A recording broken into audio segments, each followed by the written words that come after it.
Good evening, my name is Nicholas. I'm from the Singapore Institute of International Affairs, and it's great to see so many of you on a Friday night at dinner time in the rain, in the cold.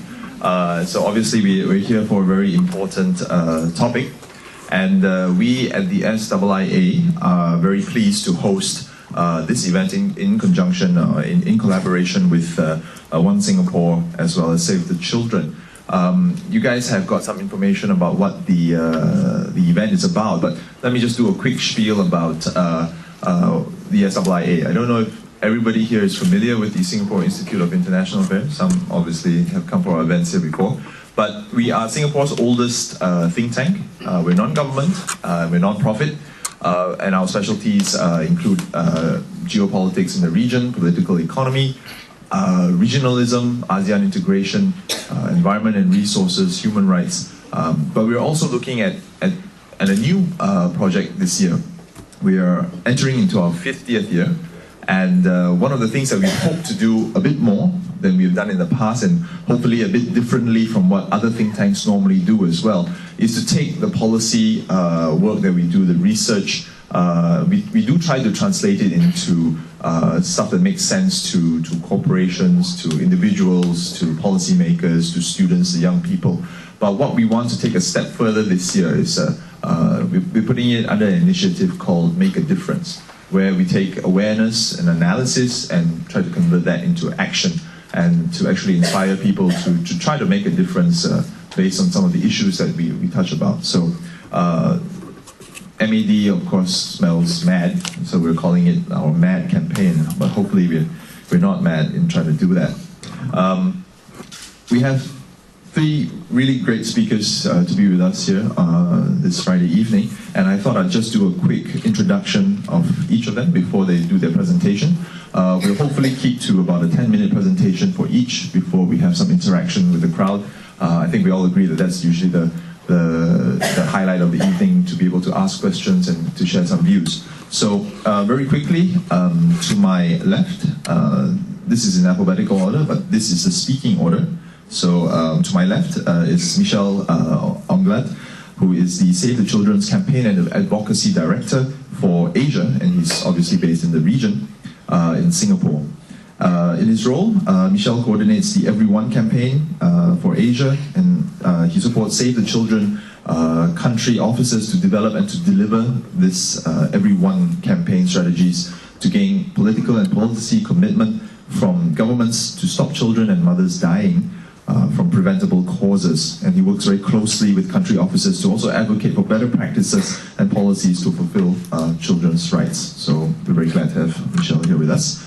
To my right is Michael Suito, who is obviously one of the co-founders of One Singapore, but he's also a writer, producer, and anti-poverty, I was going to say anti-government, anti-poverty campaigner. I want to stay here. Based in Singapore, yeah, so obviously not anti-government just yet.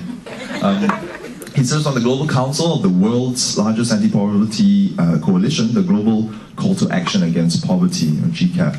And that obviously makes him a great person to speak for us tonight, because he has participated in several post-2015 stakeholder discussions recently, and GCAP is also coordinating national and community consultations across the globe to bring grassroots voices into the post-2015 process, sort of like what we're trying to do here today as well. So welcome, Michael.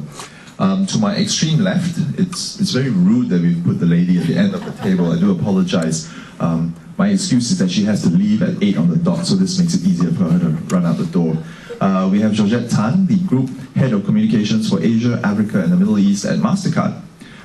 She joined the Executive Committee of the UN Women Singapore last year. And globally, of course, the UN Women is co-chairing a post-2015 thematic discussion on inequalities. So Georgette will be able to share her perspectives from that perspective, that point of view. Exploring barriers, of course, to development and social justice. At UN Women Singapore, Georgette has contributed to a number of initiatives, including the Buy to Save and Project Inspire, which have gained quite a lot of awareness and traction in the past couple of years. She's also been a driving force at MasterCard itself for community initiatives and scholarships to benefit disadvantaged women and children. So welcome, Georgette, and we look forward to hearing from you soon. I shan't ramble it on too long, it's probably too long already, but I'd like to kick things off by inviting Michael to make a presentation, first of all. Michael. Thanks, Nick, and thank you all so much for coming here tonight. This is probably the most important year for anti-poverty campaigning since 2000. So I think, as many of you know, in 2000, the United Nations adopted the Millennium Declaration and then the Millennium Development Goals. Leaders from 192 countries, including Singapore, have signed on to the MDGs, calling for the world to have extreme poverty by 2015 and end it by 2025. But the thing is, most of these 8 ways to change the world, in fact, basically all the targets, are only until 2015. Under MDG 1, there's one little bullet point that says eradicate all poverty by 2025, and no one talks about that anymore. Everything else are targets to 2015. So starting late last year and continuing through this year, there are discussions taking place across the globe saying what should be this post-2015 framework. Before we look at that, though, I think it's useful to take a step back and look at the MDGs and see where we've come. So I think everyone in this room, well, let me just ask, does everyone here know what the MDGs are? Have you heard of them before you came to this event tonight? Anybody not familiar with the Millennium Development Goals? Okay, because if you go on the street, most people don't know it, but I'm glad that this audience does. Oh, what happened to my presentation? Okay, thanks. So 8 ways to change the world. How are we doing? Now, I often criticize the MDGs, and I'll share some of the reasons for that in a moment, but I also know that successes are being made. So I had to go look up and see exactly what we have accomplished. And it wasn't easy. If you look at the materials put out by the UN, they will go country by country, indicator by indicator, but try and find some facts that say X number of people now have food or X number of people now have a home. Not quite so easy. But I would like to quickly go through the 8 targets with you. According to the UN, we've met MDG number 1. Okay? Extreme poverty is falling in every region of the world. The percent of people living on less than $1.25 a day US fell from 47% in 1990 to 24% a few years ago. 1990 is the baseline for all of the MDGs, so that's our point of comparison. That reduction is from 2 billion people living in extreme poverty to less than 1.4 billion now. If we look at education, gains have been made, but progress has slowed down, particularly since 2004. Depending upon where you look, somewhere between 76 and 97% of children are in primary school. MDG 3, successes are being made. There are definitely more girls in school now than when we started before. So parity, globally at least, in primary school education has been reached between boys and girls. There are definitely regional differences, and not just regional, even within countries you'll find differences. And the discrepancy becomes larger when you go beyond primary school. Child mortality, I'm sure Michelle will talk a lot more about this, but it's on the decline, not declining nearly fast enough. You can see under 5 deaths worldwide falling, but way too many still happening. Maternal mortality has been halved, but it's far from reaching the 3/4 decrease target. If you've heard me speak at other events, you've probably heard me say that every minute a woman dies in childbirth or from something related to a pregnancy. Every minute. So that's still a major problem. Progress is being made fighting disease. If you look at MDG 6, there's goals for HIV/AIDS, tuberculosis, malaria. So there are a lot more people now receiving antiretroviral treatment for HIV/AIDS. Fewer people are dying from malaria. And the world is on track to halt and reverse the spread of tuberculosis. MDG 7 is the environment. The target, so if you looked at it, were actually about slum dwellers and water. So there are a lot more people who have access to better drinking water. And if you look at urban slum dwellers, that target has actually been met and exceeded. There's 200 million urban slum dwellers who have better water, sanitation, and housing. MDG 8, the only MDG really for global, well, it is for global partnership, but for what the rich countries do, not quite so well. Aid falling, debt is still an issue. There is some increase in trade with fewer tariffs, but trade is still an issue for a lot of countries, and a digital divide. This slide I largely took from the UN. The head of the UNMC for Asia was using this at a presentation on post-2015 in Dhaka a couple of months ago to say, look, really, where are we? You know, what are the strengths and weaknesses of this framework we've had? So back when the MDGs were adopted, a lot of people in civil society actually said MDGs are the minimalist development goals, right? After all, how can you talk about having poverty for only half the people? What about for the other half? You know, how do you say that this person shouldn't be poor anymore and this person should? Where's the moral line? So that was definitely seen as a weakness in the early days, and still is. But in terms of strengths, it actually does focus energy and effort on these goals. So maternal mortality, which is still lagging behind, a couple of years ago was realized that we're lagging behind, and so the G8 countries said we're going to start a fund, which then other countries added to combat this issue, right? So it does channel money and attention towards critical social issues. It also gives a framework for civil society to hold governments to account. To say, look, you promised that you were going to do this, and yet you haven't yet. So that, again, is very good as a campaigning tool. Now, in terms of weaknesses, we'll talk, I'm sure, this evening about inequalities, because the MDGs basically are gauged by country. How is Indonesia doing? How is Nigeria doing, right? It masks differences within the country, whether it be by geographic region, by gender, by caste, by age. It's a very big weakness. Also, a lack of binding commitments, particularly by the rich countries, and a lack of accountability. So this brings us to where we are now, post-2015, and how do we get to the world we want? All right, I just want to show you that the process right now is confusing to a lot of people. There is a lot going on. One thing which is happening is a high-level panel, which was created by the UN Secretary General. It is currently meeting. Those are the 27, 28 members of the high-level panel. There are 3 co-chairs.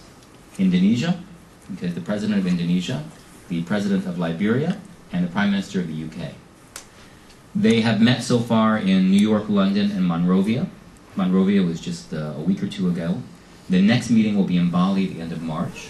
And then I believe it's by May they're going to finalize the report to present to the Secretary General, which will then go on to the United Nations. So globally, there's a lot of energy at the moment around these high-level panel meetings to try and influence those outcomes and those recommendations. But that's far from the only track going on. There's also national and community consultations. GCAP, Global Call to Action Against Poverty, and Beyond 2015 are leading consultations in more than 30 countries, including 10 in Asia. That's at national and regional levels. And then there's community consultations, really at grassroots level, where people come forward and they say, and I've heard some of the stories, you know, a woman goes to the dispensary and she's pregnant and there's no one on duty and there's no drugs.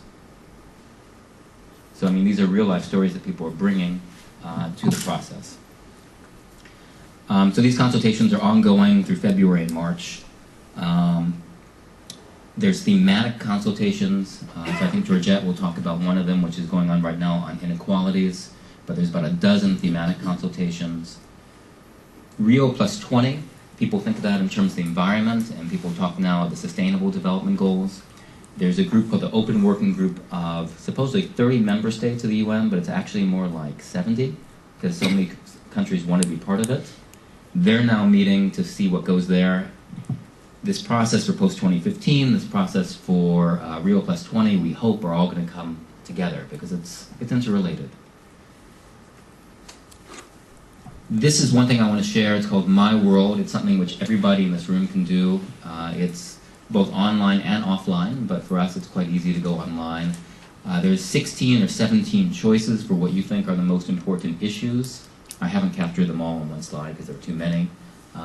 It's myworld2015.org, and then you can go and vote. And these results are actually being presented at the high-level panel meetings. So in Monrovia, basically the #1 thing was access to education. The final results we presented in Bali at the end of March. Where do you go from here? Okay, I mean, right now, all this talk is going on, which is a good thing, because MDGs themselves were basically developed in a room like this by a bunch of technocrats.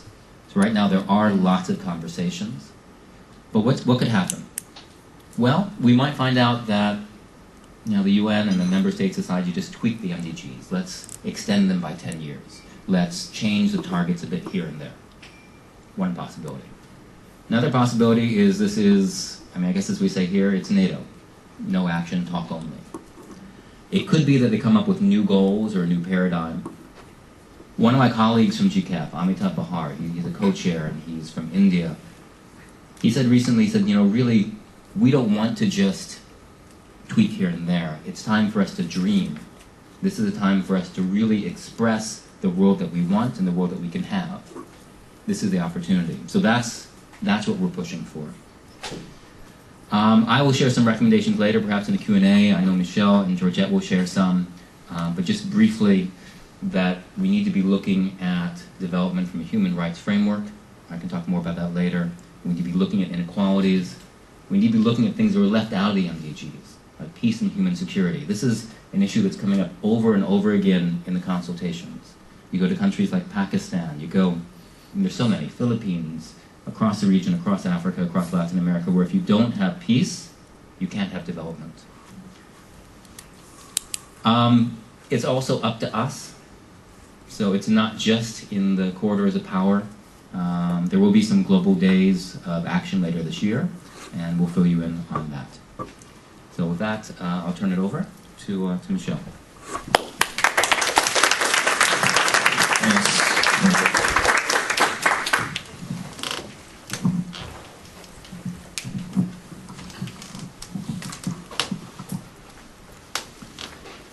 Thank you. Thanks, Michael. I'm going to present tonight the report. I think you all have a copy of it. Ending Poverty in Our Generation, which is a report Save the Children released last month, which is basically our vision for the post-2015 framework, which Michael just presented. Our report starts with one quote, which I think is extremely important. And I'm going to read it. Overcoming poverty is not a task of charity, it is an act of justice. Like slavery and apartheid, poverty is not natural. It is man-made, and it can be overcome and eradicated by the actions of human beings. Sometimes it's all on a generation to be great. You can be that generation. It's a quote from Nelson Mandela when, in fact, he launched the Make Poverty History. You can see the T-shirt of Michael, Make Poverty History, which was launched in 2000, and that's a great quote because I think we still have a lot of work to do to make poverty history, but we can do it, and that's what this report is about, and that's what the post-2015 framework should be about. I'm not going to speak a lot about this because Michael has already covered very comprehensively regarding what the Millennium Goals were about. And its kind of successes, but as well the fact that the job is not yet done and there's still a long way to go to eradicate poverty and its different dimensions. Not going also to speak a lot about this because Michael has already highlighted the development of the post-2015 framework with the UN high-level panel co-chaired by the Indonesian president, the Liberian president, and the British Prime Minister, and all the processes to develop this post-2015 framework for the next 15 years. Our contribution to this as Save the Children, we are an organization, as the name indicates, very much basically working for children's rights to be fulfilled and working on issues like health, education, child protection, child rights. So our contribution is, for example, via this report, which we disseminated widely. We also, organize in different countries around the world similar gathering to basically present our ideas regarding the post-2015 framework. We also released last year the Born Equal report, which was precisely looking at the issue of inequality and how basically the post-2015 framework should really put equality at its core. Another, for example, activity, we were one of the partners of a parliamentarian and civil society organization forum, which was organized in Manila and in Dhaka, and was attended by a large number of members of parliament from across Asia, members also of civil society, to try to discuss and define this post-2015 framework. So we are suggesting for the post-2015 framework 10 goals. I'm not going to read all of them. You have them in your report, but I would like to elaborate on some of them. And basically also to highlight what it means for a region like Asia, these goals and why they are important. Goal number one, we think that we can eradicate extreme poverty and reduce relative poverty through inclusive growth and decent work. And this eradicate extreme poverty is basically, we would like by 2030 a world where there's nobody living on less than $1.25 a day, which is a kind of threshold for extreme poverty. And that's something which we think can be achieved if there's inclusive growth and decent work being provided to all people. What does it mean in Asia? I mean, in Asia there's been a massive reduction of poverty over the last 2 decades. You can see, I mean, on the left side East Asia and on the right side South Asia. But basically, I mean, the number of people living below $1.25 a day and the number of people living below $2 a day has significantly decreased in Asia, from 1.5 billion in 1990 to 0.8 billion in 2008, which are the kind of latest figures we have at this stage. However, there are still 1.7 billion people in Asia living on less than $2 a day. So there's still a lot of work to be done, basically, to eradicate both extreme poverty and to make sure that we are moving towards a world where very few people will be living in poverty. And that's something which is important for the post-2015 framework. And just a quote from a report from the Asian Development Bank, which was released last month, saying eradicating poverty will continue to be Asia's foremost challenge well beyond 2015. So that's also something we need to keep in mind. One of the second goals we are suggesting is that we'll by 2030 eradicate hunger, halve stunting, and ensure universal access to sustainable food and water and sanitation. And that's something which is important because in Asia there's still, I mean, 536 million undernourished people, most of them living, as you can see on the graph on the right-hand side, living in South Asia, but also a large proportion in Southeast Asia and East Asia. So there's still a huge hunger problem in Asia which needs to be tackled. And if we look at stunting, stunting is basically when a child is too short for his age or her age, meaning, I mean, it's the most obvious sign of malnutrition. And if you look at stunting, the graph on the right side, I mean, there are still, there's 48%, so nearly half of the children in South Asia are stunted, and in East Asia, 22%. And if you basically look at the absolute number, that's 85 million in South Asia and 22 million in East Asia. So there's still a very large number of children suffering from malnutrition. And that's interesting to see if you look at the map. There are two regions in the world where basically stunting remains a critical problem. That's Sub-Saharan Africa and that's Asia. So it's still a challenge and something we will need to address in the next 15 years to make sure that we are eradicating hunger and reducing significantly stunting. The third goal we are suggesting for the post-2015 framework is to end preventable child and maternal mortality and to provide healthcare for all. Michael was mentioning that the Millennium Development Goal 4, which is a reduction of child mortality by 2/3 between 1990 and 2015, but unfortunately this Millennium Development Goal 4 will not be achieved by 2015. There's still a large number of children dying before the age of 5. And as you can see, I mean, in Asia, there's been significant reduction of the under 5 mortality. I mean, the kind of light green is in 1990 and the deep blue is in 2010. I mean, there's been a reduction, but not enough, basically, to meet the MDG 4. So there's still a lot of work to be done to reduce child mortality in Asia. And the goal number 4 we are suggesting is to ensure children receive quality education and have good learning outcomes. And here as well, I mean, there's still a lot of work to be done. There's still, in 2010, 61 million children out of school, including 30 million in South Asia.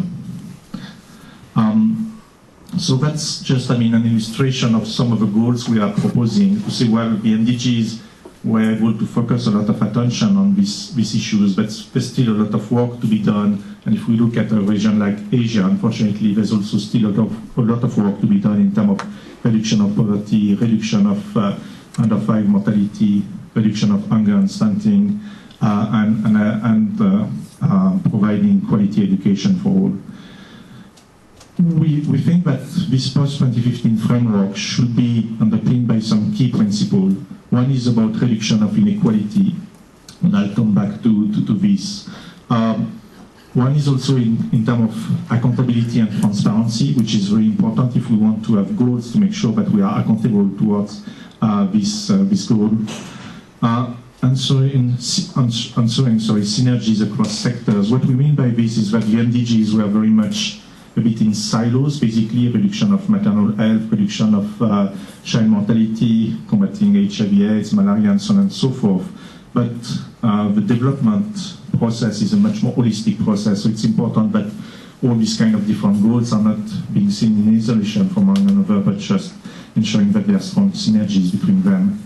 And something also which is very important is environmental sustainability. That's something which was, as Michael said, not at all basically put in the MDGs, because the MDGs were conceived early 2000 at a time where all these issues around climate change and environmental sustainability didn't have a very high profile. But now we know that if we are not addressing this issue of environmental sustainability, any kind of development can really be jeopardized.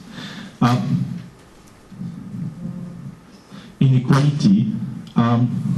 There's been a reduction of poverty in Asia, but there's been also a very significant increase of inequality.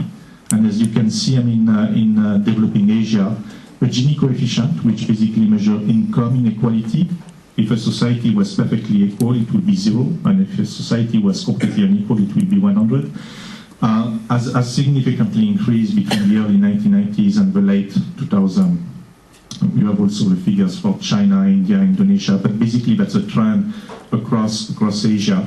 And I put as a comparison, I mean, what is the Gini coefficient in the USA and in Brazil, which are perceived as very unequal society, but you can see that the levels in Asia are starting to be similar to this kind of very unequal countries. And that it means that basically when we have this kind of target for the MDGs, these are aggregate targets at the national level. But when we start to disaggregate these targets, we can see that in fact the poorest people, the most marginalized people are lagging far behind in terms of achievement towards these goals. And Asia is a region which has not been doing very well to confront rising inequality.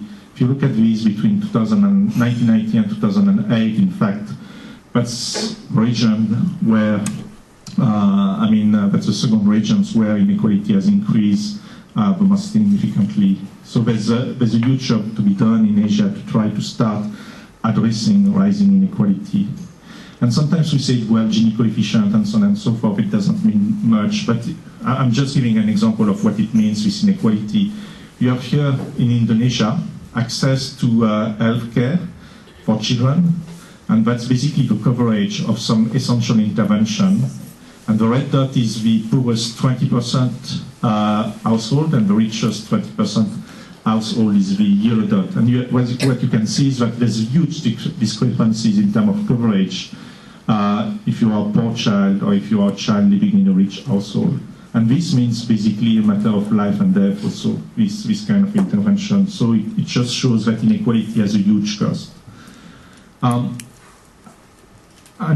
environmental sustainability, which, as I said, was not really covered in the Millennium Development Goal is something now very important. And if we look at Asia, Asia is a region which is extremely vulnerable to the impact of climate change. On this map, which is a climate change index, the areas in blue are basically the areas which are extremely vulnerable to climate change.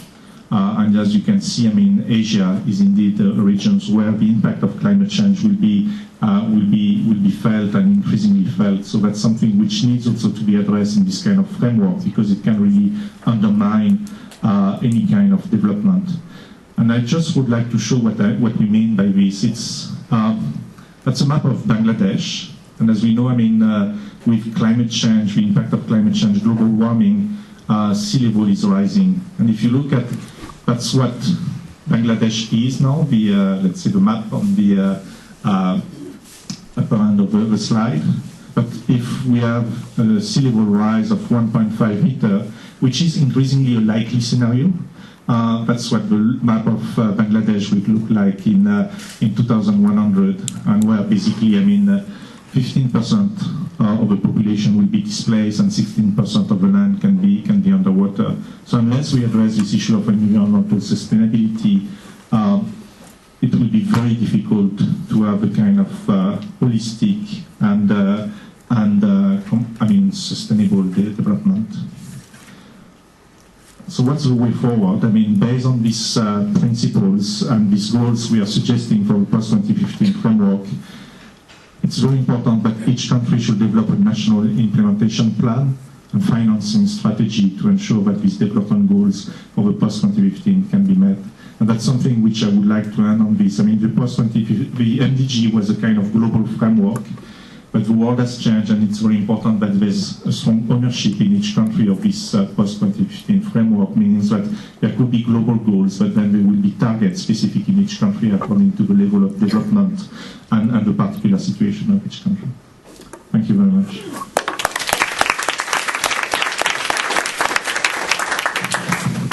Thank you, Michel. And now we'll hear from Georgette.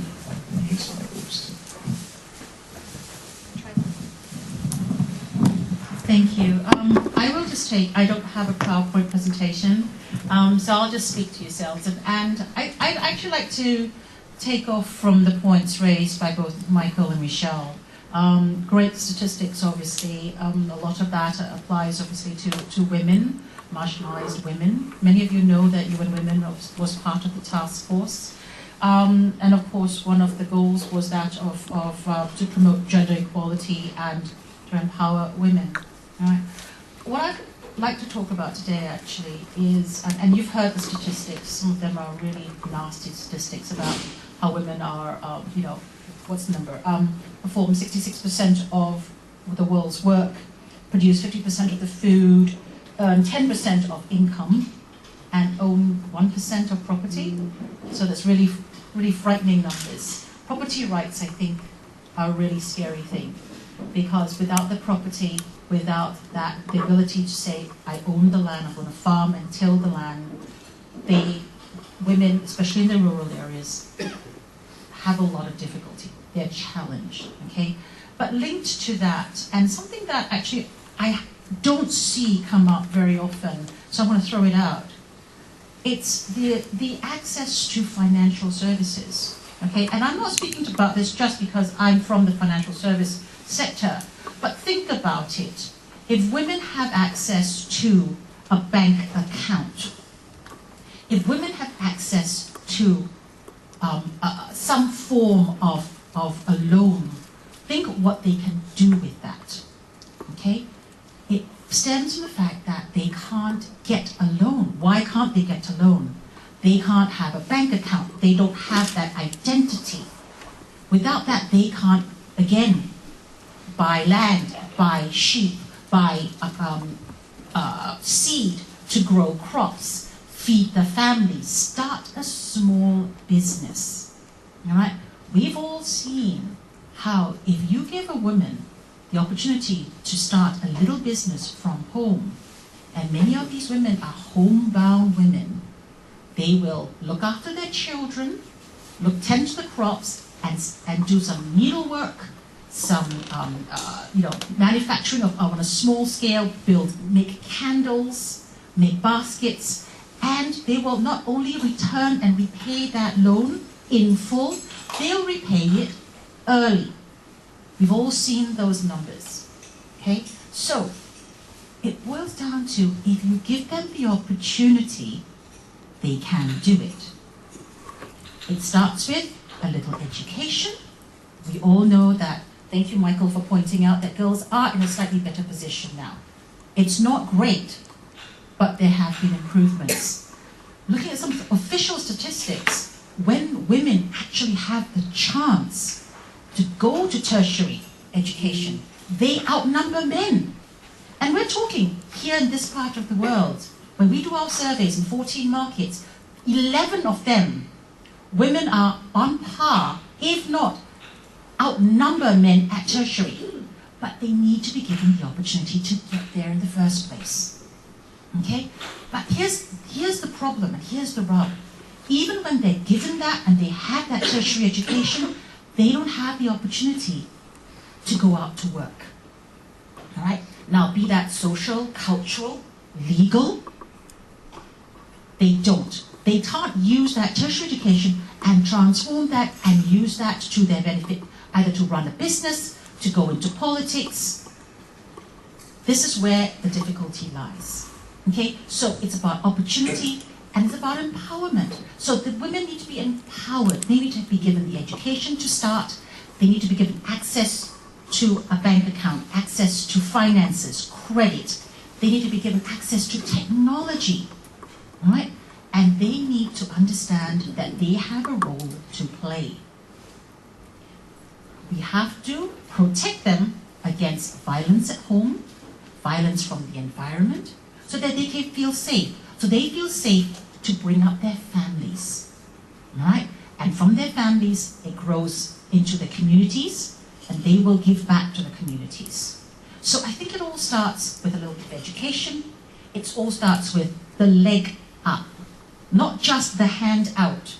That first opportunity of a leg up, okay? And I think making sure that all these opportunities, be they property rights, be they the legal, cultural, healthcare, access to clean water, all these things are going to make a difference in a young girl's life. And as she grows into womanhood, she will pay it forward. That I guarantee you, and you all know that. So that's really what I want to start the conversation off. So thank you.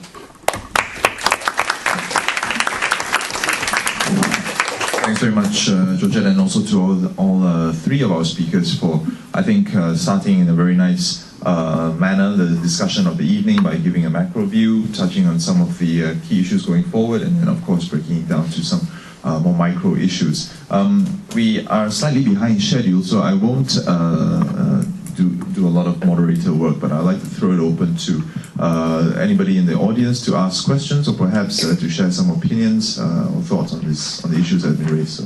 So, just as house rule, maybe just a short introduction, your name and where you're from. Okay. My name is Jared. I'm from the Lian Center. I'm from the Lian Center for Social Innovation. My question is for Michelle. When you're advocating about the MDGs to governments, what's been most effective?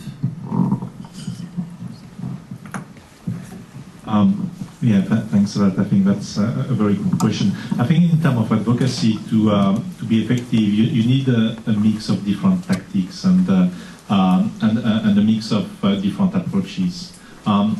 We need to do, and I think that was one of the strengths of the MDGs. We need evidence, we need data, so we need to do some research as well regarding how countries are basically progressing against the MDGs. We need to do some lobbying meetings, so it's important also to have access to the decision makers and to suggest also what can be done to basically accelerate progress against the MDGs. And it's important not to have a kind of narrow view of a kind of lobbying. You need to lobby, for example, the Ministry of Health and the Ministry of Education, but you equally needs to lobby basically the Ministry of Finance, for example, because education policies, health policies need to be adequately resourced, and the decisions here are more with the Ministry of Finance than just the Ministry of Health or the Ministry of Education. So you need this kind of lobbying, and what we are doing is, for example, we are meeting decision makers, meeting members of the parliament as well.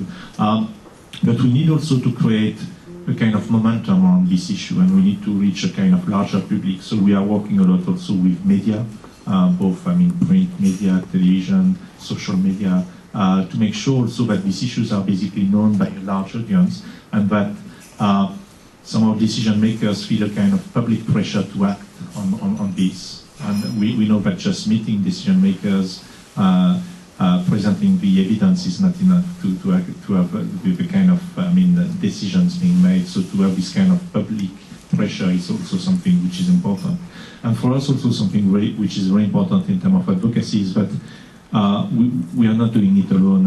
It's about building large also, alliances, constituencies, working with a lot of different, academics, journalists, civil society organizations, women's groups, community members, and so on and so forth. So to build kind of alliances and to create a kind of strong momentum. So all this is necessary, and for effective advocacy, all these kind of tactics I think will have to come at some stage if we want the kind of decisions we would like to see happening. Thank you. Can I just add actually to that point? I think the one thing that we really want to stress is the private-public partnership, going to the private sector, getting the corporates actually involved. And part of that is probably an awareness.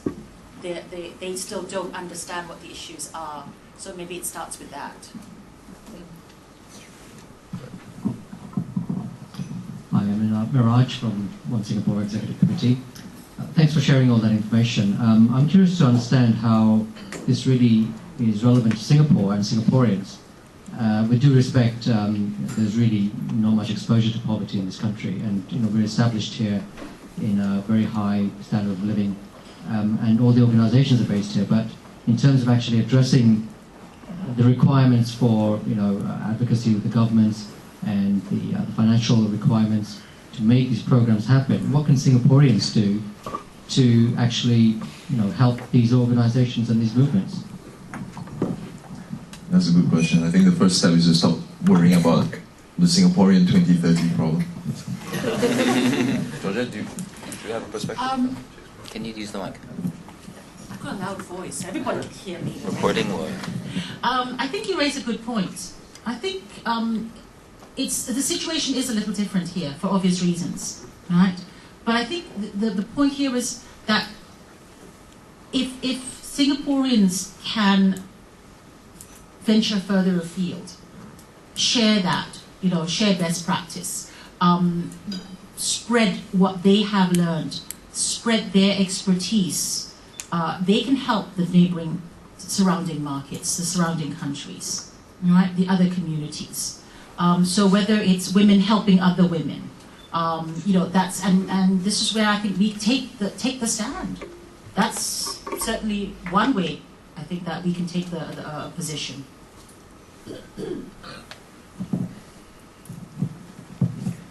If I can just add two thoughts to that. One is, I think, from an individual level, and the other is from a country level. So I'll start with the individual, which I think is why a lot of us are here tonight. We're all global citizens. So we all have a responsibility for what takes place around us. And I strongly believe that each and every one of us can have an impact in our local communities and in our global community. So whether it's doing something simple like going to My World to express your preferences, whether it's becoming involved in community issues, charities, etc., that's one thing. The other is, look, Singapore says we're a small country, we can't be expected to be giving aid or whatnot. And Singapore doesn't disclose what assistance it does give to other countries. Yet, let's be realistic. Okay, Singapore is well off. We need to address local poverty issues, there's no question about that. But regionally, Singapore can be a player. And Singapore does like to be at these regional meetings, and it sits, on, I think it's a G77, group of 77 countries that are not in the G20. So, I think the government here can also play a more active role in promoting constructive projects across the region. From a local perspective, I think the Singapore population is evolving and maturing in a lot of different ways in terms of being more exposed to international influences, studying abroad, living abroad, working abroad. But it's the fact that are these influences being brought back? Is that perspective being shared, or are people saying, well, it's so much nicer over there, I'm going to stay over there, I'm not going to come back? And I think if you listen to the tone of discussion in the Singapore public, people are more open to discussing issues and things now, but it tends to be very localized, and they're very fixated on the situation facing them. And if you contrast the 2030 scenarios that are being discussed here with the 2030 scenarios that were recently discussed with the population issues, I think a lot more people have a lot more things to worry about than Singapore does. So I would say it's a question of mindset as well. The fact that a lot of us here might be aware of issues and be global citizens is probably true, but I think there's still 5 million odd people that kind of need to get on board with that, and if everybody can pull a bit in that direction, we can go a long way, I think. We had a question here, over here. Could you please, could you please explain what is this MDG, so that we can understand what you are talking more? Okay, I think Michael sketched out the MDG at the start, but in a nutshell, it's a series of goals that were put together by major countries in the world at the UN level in 2000 that they were hoping to attain by 2015, and they pertain to reducing poverty and hunger, achieving universal primary education, gender equality, reducing child mortality rates, and the like. The MDG, what does it stand for? Millennium Development Goals. Oh, I see. Yeah. Okay, So they pertain to Thank you. achieving a higher level of development. Any more questions? Any thoughts? My name is Nuno from Pluris. Question to Michael. You mentioned maybe we can start dreaming, think about the new paradigm. I think the Millennium Goals have been a way to focus our attention on certain issues. Maybe very focused on governments, could be more focused also on corporates, individual responsibility and so on. What could be some ideas, some elements of that dream that we could think of? To start with, people have to be at the very center of the process. We can't just be looking at numbers and targets. We're sitting in this room, but we're talking about it's global poverty and community issues, and at every level, the people who are affected by this have to be at the heart of it, okay? Their voices have to be heard. They're not just beneficiaries. They're not just recipients. They're part of the process. Now, if I'm going to dream and say what sort of world we have, I strongly believe in a just world where no one is poor. We talked about how, or I mentioned briefly about how what comes next should be rights-based. So it shouldn't just be a question of seeing that someone has food. It shouldn't be $1.25 cutoff, because what happens when you have $1.26, right? One illness hits, all of a sudden you're back down to 50 cents. If it's rights-based, then you have an avenue to claim your rights. Your social, economic, cultural rights, your right to food, your right to water, your right to decent health care. It starts with participation. Georgette was mentioning. It's participation at every level, okay? From the household, to the community, to Parliament House, to the United Nations. It's about bringing marginalized and excluded communities into the process. I hope this doesn't all sound too abstract, okay? But let's just lay it out, okay? You have to have peace and security so that we can live our lives, as they should be. You have to have gender equality. You have to have universal basic services, quality basic services for all. I think if we do that, that's a damn good start. Yeah, I just would like to also highlight a few points regarding this and how each and any of us can contribute. And I would like to highlight this by highlighting the difference between the MDG process, the Millennium Development Goal process, and the post-2015 process. When the Millennium Development Goals were developed, early 2000, it was very much developed by a small group of countries at the UN level in New York.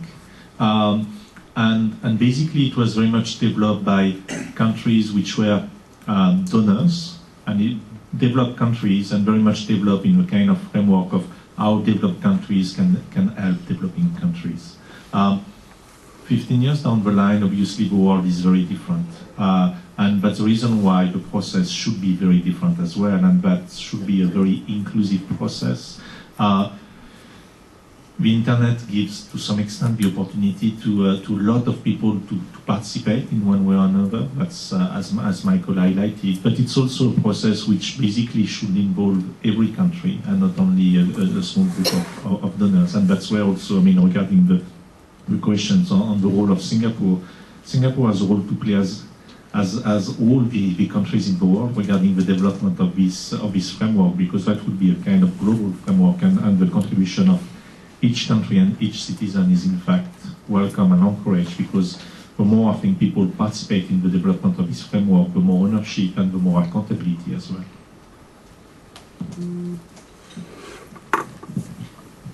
If I can just add something, I'm impatient, okay? I mean, you look at the title for tonight's talk, one of the headlines, Ending Poverty in Our Generation. Okay, on the one hand, it's a lovely idea. We should end poverty in our generation. I don't want to wait that long.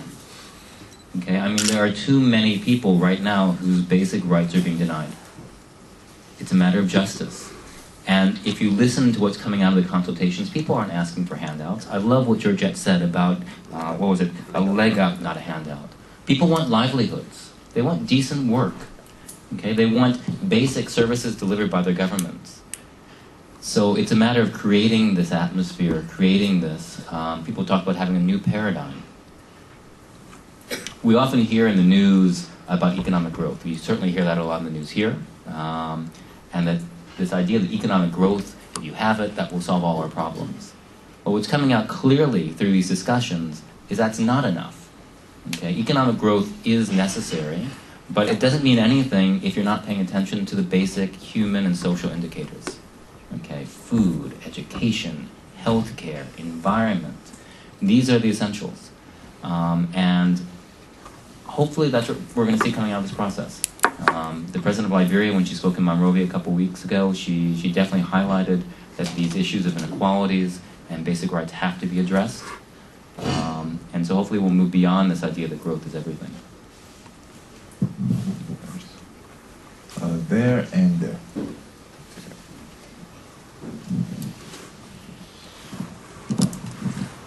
My name is Marina from ECIP Lab. I'd like to further ask to Georgette's points about the financial inclusion. And I think it's a good idea, and I would like to know more how to incorporate financial inclusion into much broader world-scale efforts, just like MDG. Because if you think about the continuum, yes, one, you try to help people to go out from the poverty, and then you educate them. And of course, the post-2015 development framework is not just in the next 2 years, but it's going to be in the next 10 years. And of course, the issue about financial inclusion and giving access and participation to the poor to financial service will be even more relevant. I think there are lots of ways to They're recording.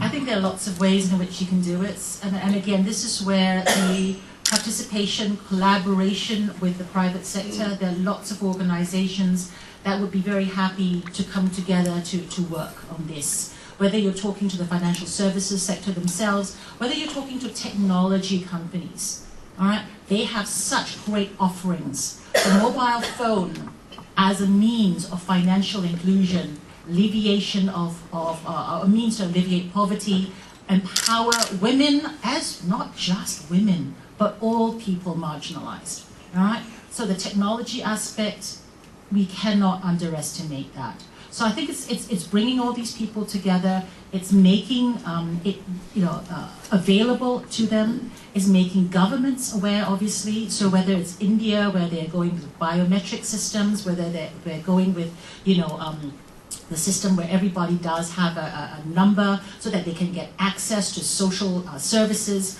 All these sorts of things all make a difference. I think we're moving in the right direction. The speed at which we're moving, not great, but it's in the right direction. But there are lots of players waiting to come in.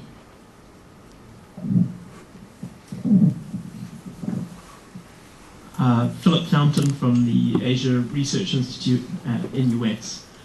My question is whether you are hopeful that something with a big enough dream and imagination will emerge for the post-2015 framework. If so, what accounts for your optimism? And if not, what are the main obstacles that are going to have to be overcome? Sure. You want to go first, Michelle? Okay. Thanks, Felipe. I think it's a very good question. Yes, we are optimistic. I think we should. I think some of the... I will start with some of the obstacles, and then I will try to see how these obstacles can be removed. First obstacle is I think we want to have a very holistic and comprehensive framework, which is a good thing. The danger here is to have something which then would be a kind of very loose framework, where there will be everything and anything, and therefore where the kind of strength of the MDG was to focus on a few key goals, and which basically help the MDGs to have a lot of traction. The risk is with the post-2015 framework is to have basically a kind of very loose agreement without any kind of clear targets and clear goals, and therefore where there will be a very weak commitment. I think that's one of the obstacles, and that's the reason why, for example, in Save the Children in our report, we are proposing 10 goals, very clear, because we think that it needs to, we need to have these goals, and if you read the report, I mean, each goal has some specific target, because we think that's how you can get traction, how you can get ownership, and very importantly, how you can basically try to channel resources and have accountability. So I think that's a first obstacle. A second obstacle would be, I think that the world is very different from what it was when the MDGs were developed, and therefore you need also to make sure that, I mean, some key countries like China, like India, like Brazil are now on board and basically are supporting this new framework. And there's a lot of advocacy work here to be done, because I think that in some of these countries, the post-2015 framework has some traction. In some other countries, it's not very clear. And some of these countries may say, well, we no longer want this kind of global framework. We have our own national policy. And I think here it's to say, well, we can have both, in fact. We can have a kind of global framework, which is a kind of aspiration, and then translate it into very clear national targets, reflected then in the kind of level of development and the different dynamics at country level. So I think that's potentially a kind of second obstacles we have to be aware of, and we need to overcome. And I think a kind of third obstacle I can see, I mean, Michael mentioned it, I mean, there's also another initiative which is the Sustainable Development Goal, and there's the definition of a post-2015 development framework, and so there are two processes right now, and we need to make sure that these processes merge at some stage, and to say, well, it's not sustainable development goal on one hand and then development goals on the other hand. We are speaking about the same thing, and development goals needs to be sustainable, otherwise they are not the real development goals. Georgette, do you have anything to add before? I just think Michael summed it up best earlier when he said it's about mindset. All right, and if we're able to change that mindset, I think that we get over that hurdle. That's the biggest challenge right now. I think you can set the framework, you can set the objectives, and I think that's all in place. But when it comes down to it, it's about the people. It's about people actually taking action, making that first step. And you've got to bring the people together. So I think it's about that and changing mindsets. So Michael, well done. Spot on. I just want to get to one very specific aspect of this, which is I'm optimistic by all the consultations and conversations taking place. What we don't know is actually how it's going to be used. Okay, so it's great that these efforts are being done really to reach out and to bring people into this global conversation, but we need to see how these inputs in the end will shape it. Thanks very much, Michael. I think that was a good question to possibly end on. I think as Georgette was describing the impact that women can have on the world, she forgot to mention a key duty, which is operating mom's taxi. And Georgette has to do that really soon. So I don't think we can. We should try to end here. But the evening doesn't end. There is some dinner provided, and I'm sure our speakers, besides Mom's Taxi, will be here to engage with you guys a bit more. So I think it's been a really. 1 hour is way too short for a topic of this magnitude, and I think the speakers that we've had have done an admirable job to introduce, sum up, explore, and do a bit of future casting as well. So please join me in thanking them for their time.